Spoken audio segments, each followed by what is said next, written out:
Kawawa guys. Nasa taas ako. Yung tuhod ko nangangatog. Nangangatog yung tuhod ko. Kaya bumaba tuloy ako ng teras. Nangangatog na yung tuhod ko eh. Hindi na sanay sa akyatan. Dati ang lakas ko pang umakyat ng puno. Ngayon di na. Nangangatog na yung tuhod natin.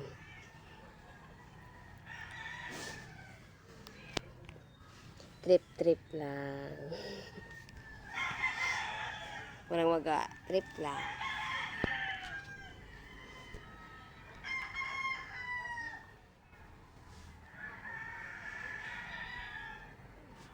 Inakyat ko dun o. Ayan dun. Nakaupo lang ako dun. Tapos yung pa ako na dun sa kabila. Diyan o, diyan o. Yan, diyan. Diyan na kanin yung pa ako. Doon ako sa kabila. Yung kulit eh. Hindi na ako sanay. Subukan ko umakyat ng punong mataas. Kung kaya ko pang umakyat ng mataas guys. Hindi na kasi ako sanay guys. May edad na tayo.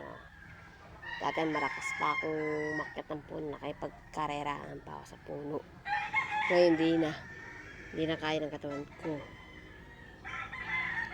Kaya ngayon, alam ko lang kung kaya ko pa umakyat ng matataas. First time, sunod, akyat ako ng puno. Pakita ko sa inyo.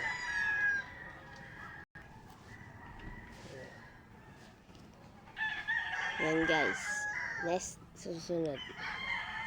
Akyat tayo ng puno. Hindi na ba yung masyado mataas?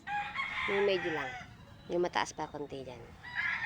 Yung kasing yan, yung katulad ng bayabas na yan.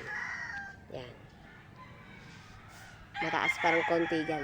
Tingnan natin kung kaya pa natin umakyat. Kung susunod. Akyat tayo na walang bunga.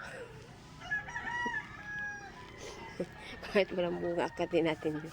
Trip lang.